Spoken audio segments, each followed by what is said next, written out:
Estudo do livro Pensamento e Vida, Emmanuel, Prefácio. Introdução doutrinária.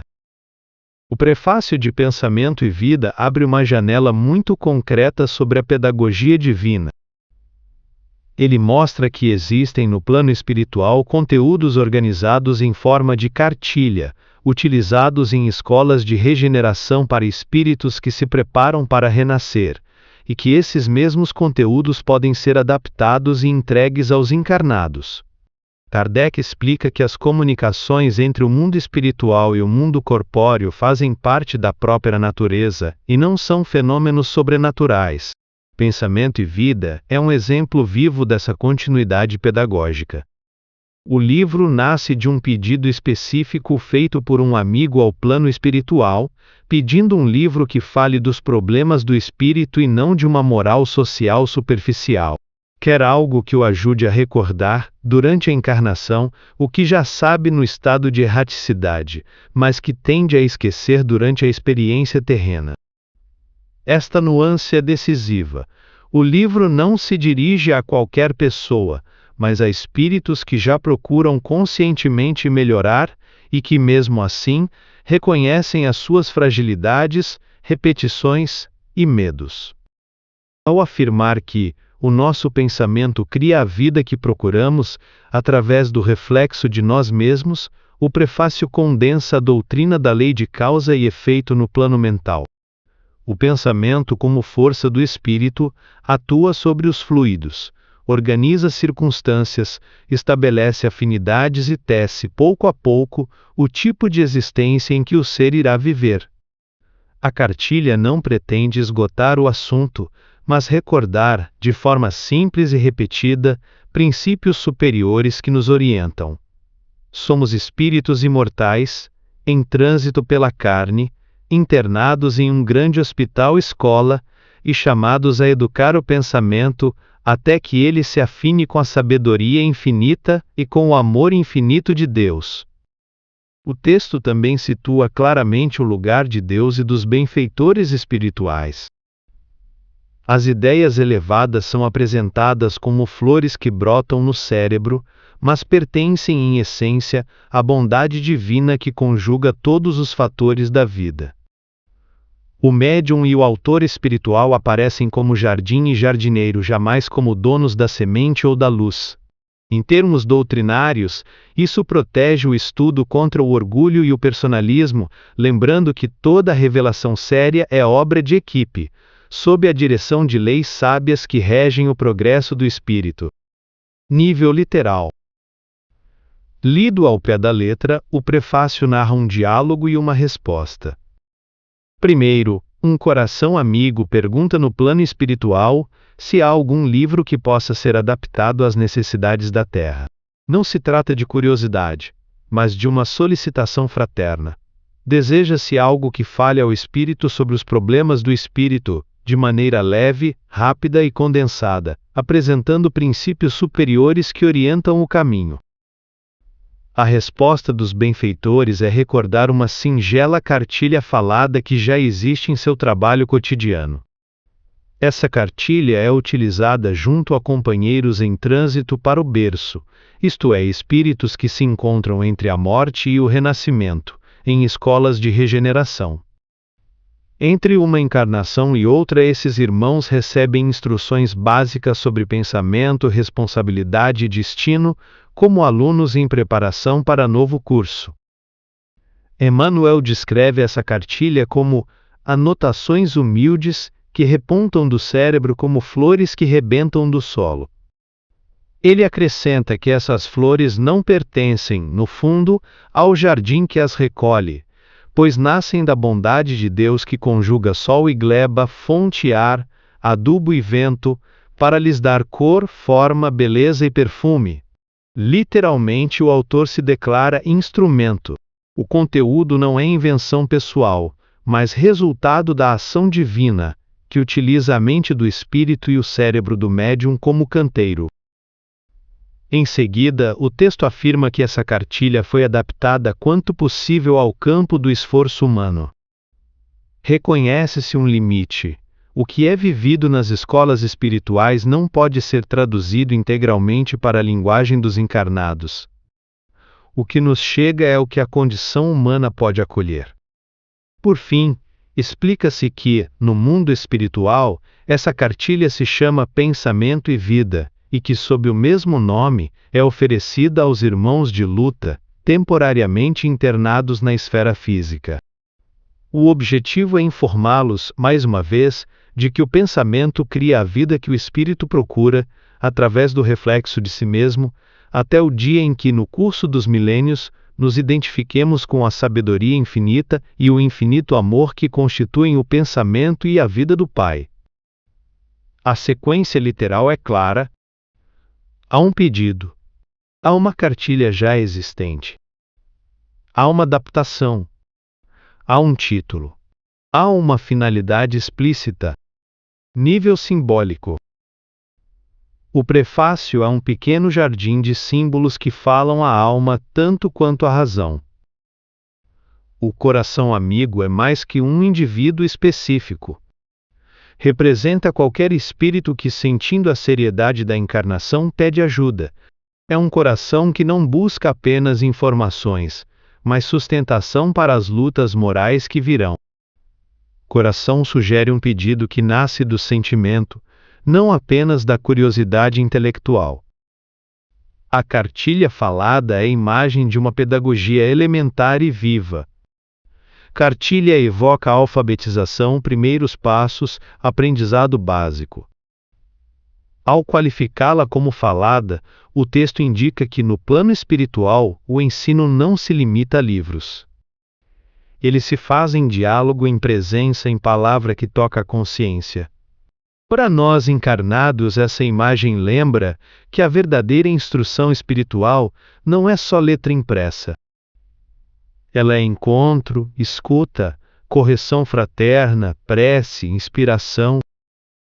Os companheiros em trânsito para o berço simbolizam a condição de todos nós, que vivemos entre duas margens. O berço representa a nova encarnação. O trânsito indica que a preparação para a vida física começa antes da concepção. O espírito é viajante que recolhe orientações, revê projetos, compromete-se com experiências regenerativas. A expressão escolas de regeneração entre a morte e o renascimento sintetiza a visão espírita da erraticidade como tempo educativo e terapêutico.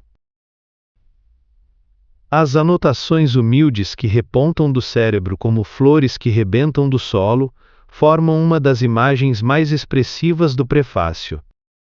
O cérebro aparece como jardim, as ideias, como flores. A flor nasce da terra, mas não pertence à terra. Ela depende de forças que a excedem. Quando Emmanuel diz que as notas não pertencem ao jardim, confessa que o pensamento que chega, embora passe por sua mente, não é propriedade do seu eu. A bondade de Deus é o grande jardineiro que conjuga sol e gleba, fonte e ar, adubo e vento. Sol sugere luz espiritual, gleba, o solo da experiência acumulada, fonte, os recursos da revelação, ar, o ambiente psíquico, adubo, as provas que enriquecem a sensibilidade, vento, o movimento das influências que espalham perfume e pólen. O conjunto sugere uma cooperação invisível muito ampla na origem de cada ideia realmente elevada. A expressão irmãos de luta, temporariamente internados na esfera física, oferece outra imagem poderosa. A encarnação é comparada a uma internação. A Terra torna-se hospital-escola. Internado é o paciente que aceita um regime de disciplina, tratamento e vigilância. Temporariamente lembra que a prisão é aparente. O corpo é instituto educativo e instrumento de cura, não cadeia definitiva. A vida terrena aparece como processo, não como fim. Por fim, a frase nosso pensamento cria a vida que procuramos através do reflexo de nós mesmos, condensa duas imagens. Pensamento como molde, pensamento como espelho. Como molde, ele cria no plano fluídico e moral as condições nas quais viveremos. Como espelho, a vida externa reflete, de volta, quem somos por dentro. A meta de identificar-nos com a sabedoria infinita e com o infinito amor mostra que, a cada milênio, esse espelho íntimo é convidado a refletir menos o ego ferido e mais o pensamento e a vida de Deus. Nível espiritual, movimento da alma. O prefácio descreve e, ao mesmo tempo, provoca um movimento interior. De que ponto partimos? Partimos de um estado em que, mesmo já conhecendo a doutrina, muitas vezes esquecemos as bases no meio das lutas da terra. Como o coração amigo, sentimos que descemos ao corpo com planos generosos, mas percebemos o risco de nos perder nas atrações do mundo. Surge então a necessidade de uma cartilha simples que nos relembre o essencial. Esse pedido é fruto de uma humildade que começa a nascer. O espírito admite que não sabe conduzir sozinho o próprio pensamento e busca apoio.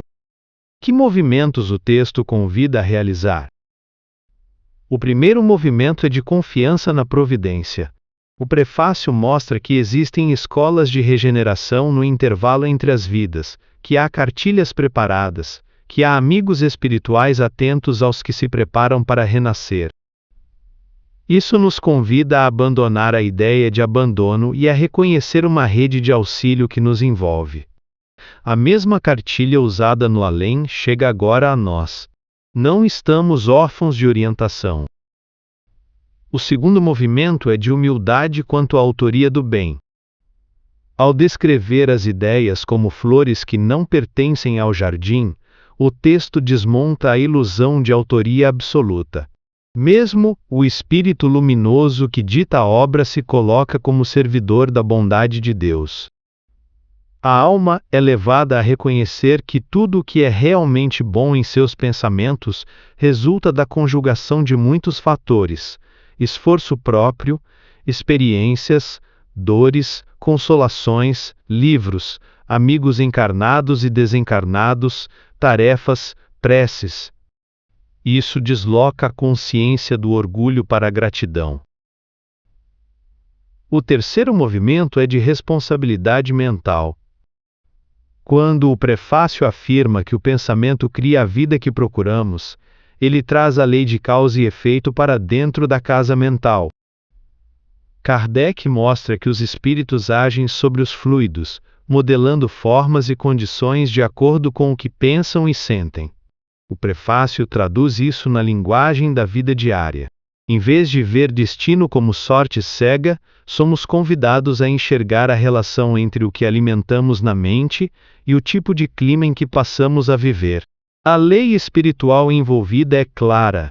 Cada pensamento é semente de circunstâncias futuras.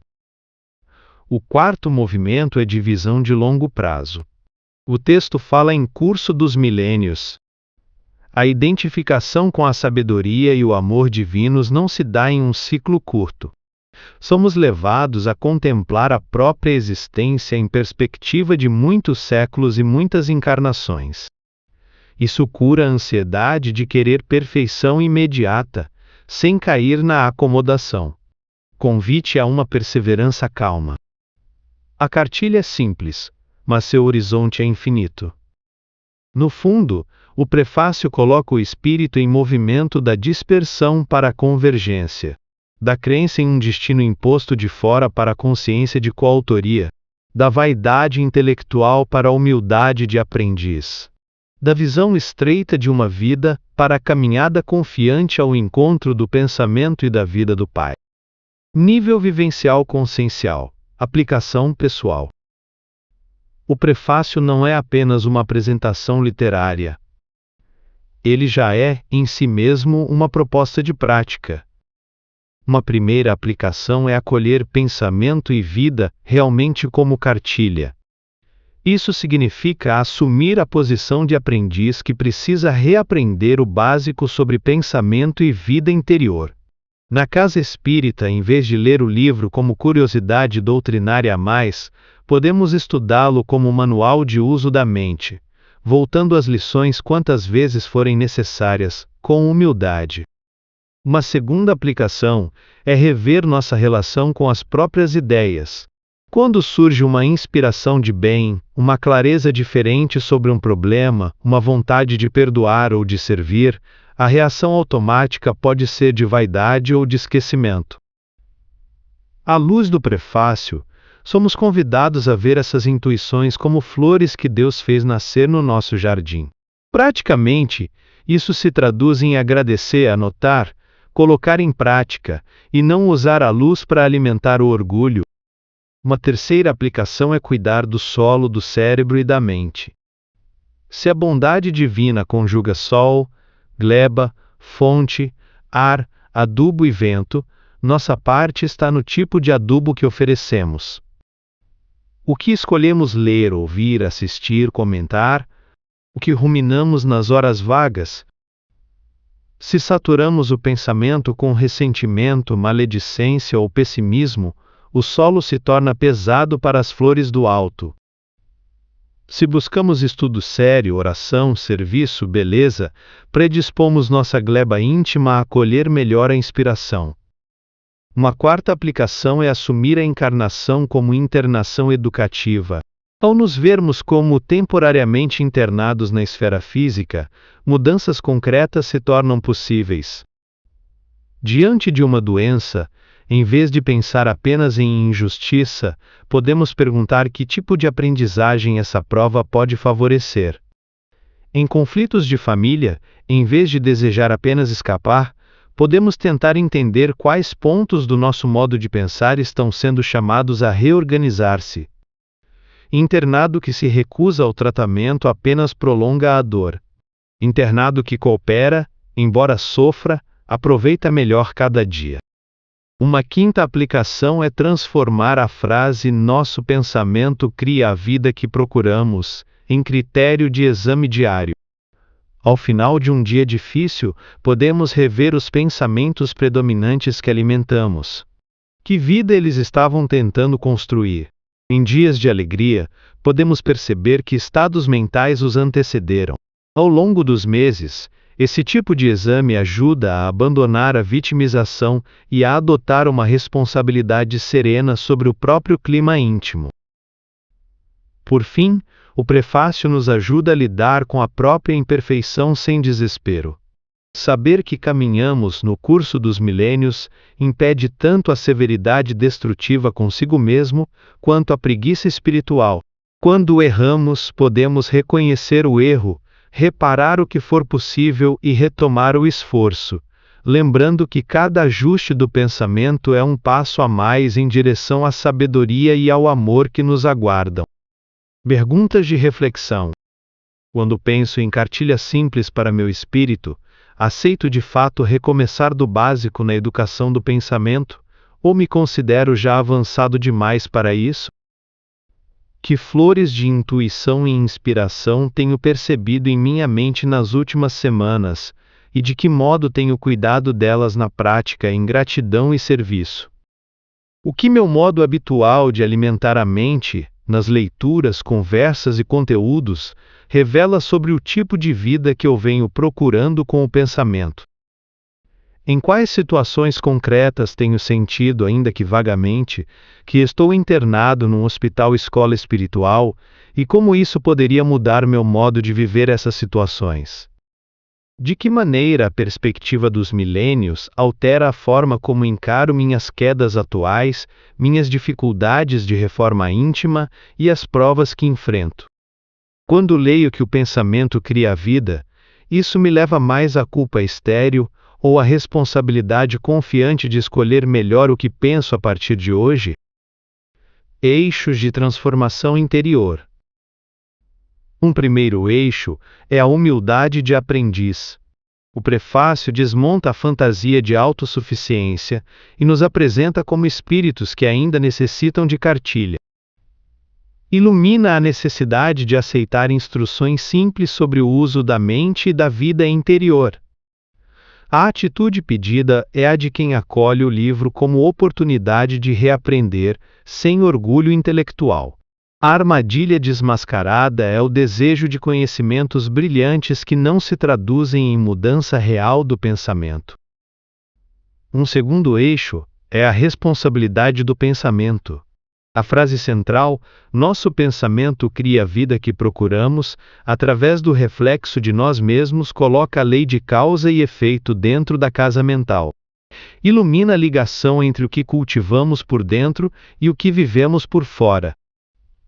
A atitude pedida é a vigilância tranquila, capaz de observar ruminações, imagens recorrentes e diálogos internos, e redirecioná-los com paciência para o bem. A armadilha desmascarada é a vitimização, que atribui tudo à sorte, às pessoas ou ao destino, esquecendo o papel da própria mente. Um terceiro eixo é a confiança na providência e na cooperação dos planos. As imagens da cartilha usada nas escolas de regeneração, do coração amigo que pede ajuda e da bondade de Deus que conjuga múltiplos fatores, mostram uma pedagogia divina ativa, que nos acompanha antes, durante e depois da encarnação.